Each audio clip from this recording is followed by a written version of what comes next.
Long time no see, my Spixel. Yep, it's been a while, Curious Spixel. I've been waiting to know more about the heroes, the villains, and everything else in Himitsu Sentai Goranger. And don't hold back on the spoilers. Yeah, that's the thing. Unfortunately, I only have enough time to talk about the heroes today. Last time when I spoke with you, I underestimated how much I could talk about Goranger, and overestimated how much free time I actually had this month. Oh, well, that's a bummer. Well, I'm fine with just going over the heroes for today. Okay, well, yeah, I'm very sorry about this, but oh well, okay. Well, let's get started then. So first of all, let's go over the name Goranger again. Goranger is a combination of the Japanese word for 5, go, and the English word ranger. Because of this, the production team decided to keep it consistent and started Goranger's name with the Japanese word for the color they're associated with. So the members of Goranger are Akka Ranger, Akka meaning red, Owlranger, Owl meaning blue, Ki Ranger, Ki meaning yellow, Ranger, Momo, which means peach actually, but it can be used to reference a pinkish color. There's actually some interesting things about this naming, so I'll go over it when I talk about her again later.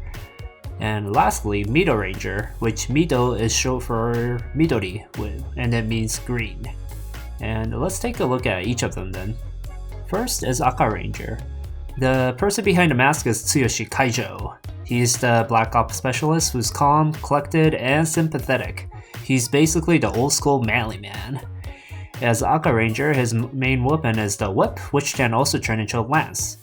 He pulls it out from his visor, and he also has a tranquilizer gun on his right belt. How does he even pull out a whip from his visor? Well, when Akka Ranger puts his hand on his visor replicates and pops into his hand. Then the visor transforms into a whip. If you watch it in action, it's just done with a cheap edit and it just happens instantaneously. So yeah, don't think too much about it. Just think of it as a super technology of some sort. Anyways, next up is Owlranger. The person behind the mask is Akira Shinmei. He's an expert of driving any vehicles, and he's the one that flies all the flying machines in the show, which I'll be talking about next time. He's a cool guy, who might seem a bit cold at times, but in fact he's very caring of his comrades. As Owlranger, his main weapon is the bow and arrow, which, like Akka Ranger, he also pulls out from his visor. Next is Ki Ranger. The person behind the mask is Daita Oiwa. Daita is the expert in machinery and communication technology. He's also the comedy relief character, and I really think that most of the charm from the show comes from him. He's a very, very lovable character. But one thing he is very super famous for is his obsession with curry. And this obsession led to a huge misconception about the Yellow Ranger that still exists even today. What misconception? Well, it might be hard to believe, but because of how popular Goranger was and how impactful Daita was as a character, even to this day there are still some people who believe that every Yellow Ranger has to eat a lot of curry. I've read an article about a 2016 fan event for Super Sentai where the Yellow Rangers for Tokusatsu stated that she received questions about curry during her interviews, and the Yellow Ranger for Maji Ranger said that his classmates assumed that he liked curry when they learned of his role. So yeah, this misconception is still going strong even today, but thankfully it is gradually disappearing over time, or at least I think it is. Anyways, let's go back to the members' explanation then. As a Ki Ranger, Daita usually fights without any weapons because he's physically very strong, but he does use this weird plunger weapon in some episodes. I mean, it's a high-tech plunger that has all these super technology inside it, but I honestly wasn't a fan of that thing, so I'm kinda glad that he doesn't use it that often. Aside from Daita, there's actually another guy that transformed into Ki Ranger named Daigoro Kumano. I simply have nothing to say about this guy. He wasn't a comical character like Daita, and he was just kind of there as a temporary replacement because in the story, Daita was requested to be the instructor for Eagle's Kyushu branch. In real life though, Daita's actor got busy with the recording for another drama series, so he had to leave for a short while. There is one thing important I gotta say about Daigoro, and it's that in the story, he dies brutally. Oh, so is this what you were referring to the mercilessness of the show previously? Yep, exactly. Daigoro's not the only character that dies in the show, but he's definitely one of the more prominent deaths. And he dies so suddenly, too. I mean, I suppose it's a good thing that I at least remember his existence because he died. Which is kind of screwed up to say actually, but yeah. Anyways, moving on. Next is Owlranger. The person behind the mask is Peggy Matsuyama. She's usually calm, but she's super strong as a fighter. She contributes greatly to the team as the expert in weapon development and explosives, and because of this, she also uses multiple weapons as a Owlranger. Her main weapon is the heart-shaped earrings that are actually grenades. She also uses a heart-shaped mirror that can reflect fire and lasers, and on top of that, she also has heart-shaped shurikens. Oh, that's pretty cool. But what about the whole naming thing regarding Owlranger? Alright, yeah, so aside from consistency with the team name, another reason why the members have Japanese color names is to avoid using the word pink. This is because from the 1960s to the 1980s, pornographic movies were called pink films, and the toy's head of TV business department at the time thought the word pink was too explicit to be used for a kids show.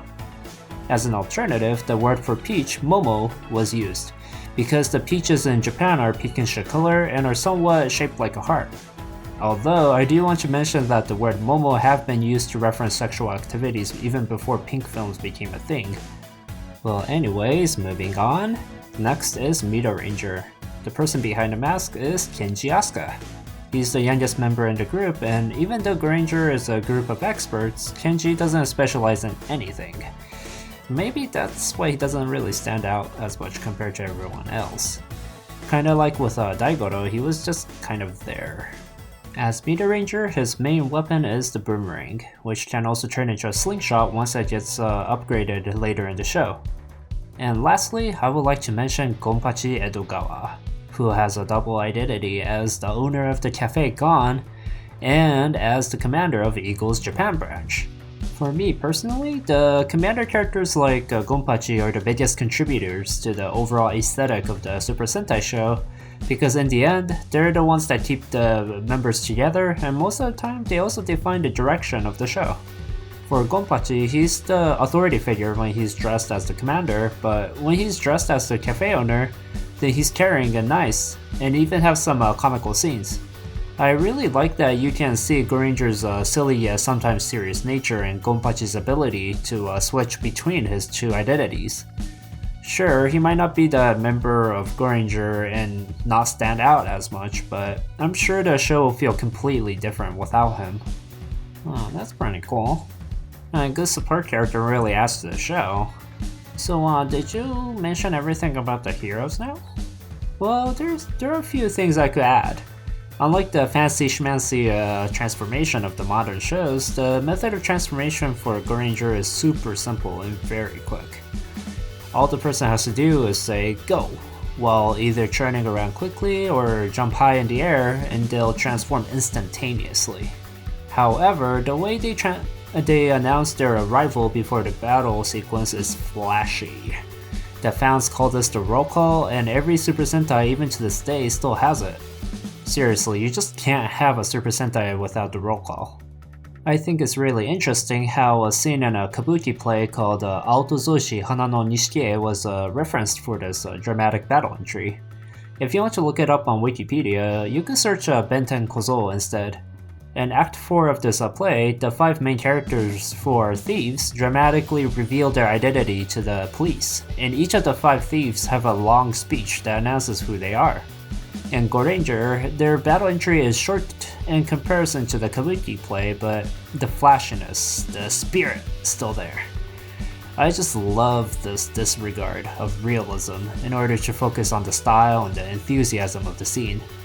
Oh, okay. That's interesting that something seemingly unrelated has such a huge impact on the show. So yeah, that's pretty much it for the heroes, but I'll definitely cover both the vehicles and the villains next time. Ah, okay then, I'll look forward to it. Well then, take care, Biospexel. Okay, see ya!